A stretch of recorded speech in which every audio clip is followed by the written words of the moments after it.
why you should eat more to lose weight. This is, by the way, this is not what's it called? When the title is like trying to draw people in. Clickbait. Clickbait. This is not clickbait. Should we even not say that? Because that's going to mess up with the algorithms and stuff. We'll find out.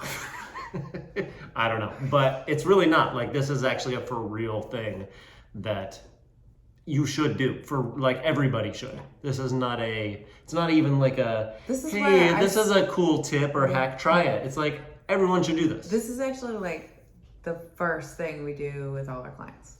Yeah. And then they continue to do it. Yeah. Okay. I'm excited. So I didn't know what we were talking about today. Yeah, you just jumped in like you're totally coming in blind here. It's fun. All right. Okay. So losing weight should not mean that you feel starved or miserable.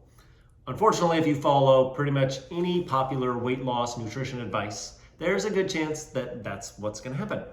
Now, I know, Megan, you are a member of like multiple online groups and stuff where people will sometimes write in and go, I want to try to lose weight. What should I do? What are the most common things you hear? Oh my gosh.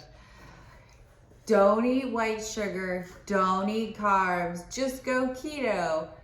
Cut out all gluten. Yeah, so I wrote down actually you wrote this a long time ago, this list. Oh yeah. But you already... Has it changed? No, it's the same. She didn't even just look at this list that's on here. Don't eat dairy, don't eat gluten, don't eat sugar, don't eat carbs, don't eat meat. Those are all common along with all the ones you said. There's so many more. It really seems like all you need to do is just cut something out of your diet to lose weight. Finally, that's like, we have an easy answer for weight loss, right? Like, that's all you gotta do, right?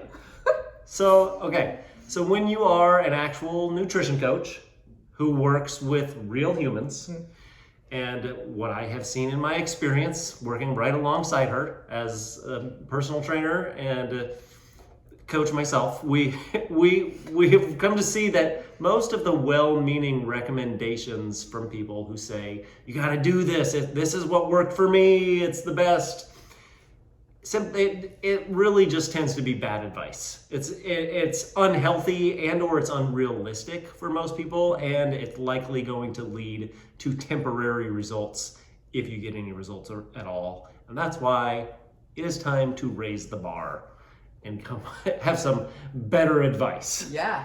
So I'm all about that. Okay. There's almost no one who consistently maintains really good eating habits and is only overweight because they sabotage themselves with one specific type of food. I agree. I'm sure that there is a person out there who that happens to. You are not that person, most likely. It is much more often that even if your eating habits are, they're not that bad, you eat okay most of the time, the overall balance of everything that you eat is off just enough to where you aren't getting the nutrients that you need to make weight loss feasible, to make it doable, like realistic. So since the problem is that your body is lacking something or multiple somethings from what you eat, cutting foods out of your diet is not going to fix that. Is that clear enough? Mm-hmm. You're lacking something, saying, okay, I'm going to eat less. That doesn't solve that, right? It might support weight loss for a little while because you're literally just going to not be eating enough, but your relationship with food, it will become boring, it'll be unsatisfying, and you'll still ultimately end up overweight and feeling guilty that you seem to be incapable of following a diet. A lot of times when I talk to people who have done this, they're like, I cannot do the restrictive diet. Like, that sets me up, puts me in the wrong mindset, it sets me up for failure. And so when we start working together, we avoid anything like that just because it has become such a problem. Exactly, which is why we have this alternative method of eating more. So what if you looked at dieting as an opportunity to have a healthier perspective on how to eat, all while supporting weight loss at the same time? In other words, not just going, I want to lose weight, but like, I'm going to eat better, and then that's going to cause me to lose weight. You can do that by focusing on adding nutritious foods to your diet instead of focusing on cutting foods out. This type of focus creates lasting habits that don't perpetuate or encourage the common cycle that is really what you were just talking about, that people come to us. What happens is they cut out certain foods, they lose a little bit of weight maybe, but then they eat the bad foods, the stuff they're not supposed to eat, and they feel guilty about it. So they either punish themselves more and become more strict, and then it all happens again, or eventually they just give up and then they gain any of the weight back that they lost. This just becomes a cycle. Raise your hand if you've done that. Yeah, so right, almost everyone has, because this is what people teach for dieting. This is the advice that you hear. If instead you work on changing the quality of your overall diet, you can slowly adjust your approach without the impractical restrictions that come with most diets. So here's how to do it. And you can certainly do this, because I think you wrote this at one point too. Well, it's been years or yeah, but it's all the same stuff you teach our clients. So you want me to do it? You want me to lead it? I'll lead it and you can just interject. So here are the ideas of the foods that you can add and some strategies for how to do it, to eat more to lose weight. Veggies, that's a big one. Back up. Most people don't eat enough vegetables or protein, so It's not really backing up. That's pretty much right where we're at right now.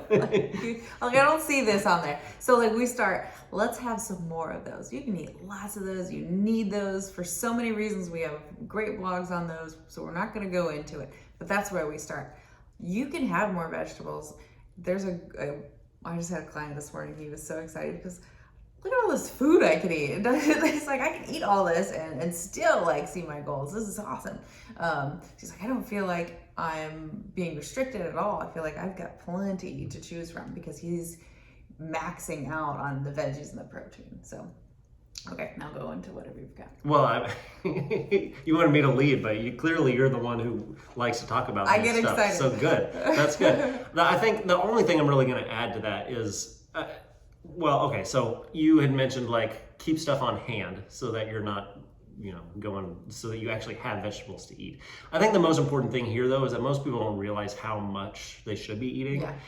And so I would say most people need what? Women, you can aim for 4 to 6 fist-size portions, and guys 6 to 8 fist-size portions. That's a lot of vegetables, and you can do that any way you want to. I mean, salsas, onions, peppers. It doesn't have to be just leafy greens and boring salads. It can be anything that, if you think it's a vegetable, it probably is, and you can eat it. Double up where you have meals, keep quick snacks on. I mean, there's tons of granular ideas that we can spit at you, but spit out at you. It's not so that you can get those fists. I mean, most days, once you've been doing it for a while, most days it's easy, and sometimes you even go over your vegetable allotment because you've got the system and the habit built in. Yeah. And just in case that's not obvious, the reason why men need to eat more is because men are typically bigger. So that's why it's a range. We're all different sizes. Yeah, some women are bigger than some men, so you might only need 4, or you might need 8, even if you're swapped. Yeah. Won't go into that, but that's the basic idea. Okay, so vegetables, protein. Protein is another one you need to eat more of. Most people are not eating enough of that. Yes. Very few clients are coming to us who are already eating enough, but sometimes it happens. Yes, and the important thing here is we're trying to add high quality protein sources. So a lot of times I feel like people, they know, I'm supposed to eat more protein. So they go and get these protein bars or protein shakes that are a lot of times not great quality. They add a bunch of extra calories and just stuff that you don't need, or they actually have a lot of extra carbs and fats in them that to go along with the protein. It's it's not a great source of protein. So the whole point here is get some lean protein. Eat more fish, eat more eggs, Greek yogurt if you don't want meat, or there's plant sources for protein if you're vegetarian. Well, I think there's a balance to that too. I'm gonna challenge that a little bit. And actually, literally, my client texted me this morning. He's like, I got this. If it's chicken breast or protein powder or protein drink, I choose the chicken breast. If it's protein powder, protein drink over Snickers, I choose the protein powder. So sure. It's where can you make a little bit better choice with what's available to you, and we're aiming for those lean, protein packed choices, and our clients get, you know, an easy, quick protein guide so they know what to pick. But you can easily Google that as well, just to know like what is actually packed with protein. Not something that has a couple grams of protein in it and is telling you it has protein in it. Something that is truly dense in that nutrient. 100%. I agree with that completely. My point was just that if you're just going to go and add protein, do your best to do the best that you can. Even if it's not the greatest choice, don't just go like, oh, this says it has protein in it, so I'm going to eat it.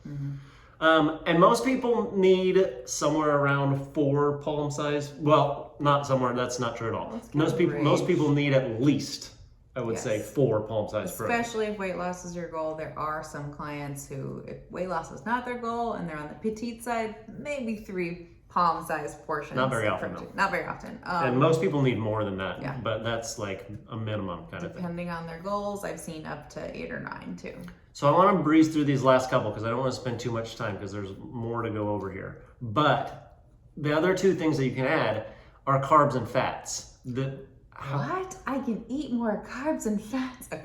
Yes, exactly. However, we are going to shoot for healthy fats and minimally processed carbs. So healthy fats tend to be things that are not saturated fats. Wait, am I saying that wrong? Yes. Yes, not saturated. Not saturated. Okay. Because our American diets are full of saturated fats, animal meats and processed foods, and fast foods full of it. So we're going to balance it out by adding unsaturated fats. Boom. And a serving size of fat is typically the size of your thumb.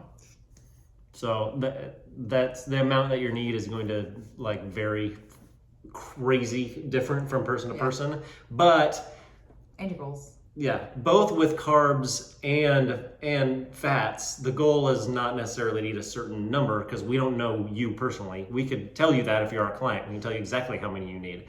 But the goal is to make a higher percentage of your fats and carbs to be these unsaturated fats and these minimally processed carbs, which are things like potatoes, wild rice, steel cut oats, fruit, lentils, grains you've never heard of and can start learning about, as opposed to maybe pasta a little bit less and maybe breads a little bit less, and that includes unless it's a whole grain. I was gonna say whole wheat breads. Whole wheat, yeah. That is like, you can still do a little bit better, but that's also a little bit better for some people. Yeah.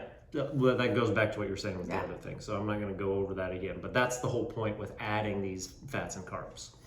So, okay, now maybe you're asking, wait a second, won't eating more food make me gain weight? What? I'm trying to lose weight here. You're saying I should eat more. Why am I not gaining weight from doing this? So if you continued to eat everything that you normally eat now, you didn't change anything, but then you ate more on top of that, then yes, you would gain weight. But that's not what's going to happen. So the types of foods that we are talking about eating more of, that we just listed some of, they're typically lower in calories, and yet they make you feel more full and help you stay full longer. In other words, when you start eating more of these higher quality, nutritionally packed foods, you will naturally cut back on some of the lower quality, nutritionally lacking foods that you had to overeat in order to feel full. To feel satisfied, yeah. Absolutely. So the benefit will be that you'll still have the freedom to continue to eat what you want, but you'll become less likely to overdo it. And it won't come along with the added stress and the statistically high chance of failure of focusing on not eating certain foods.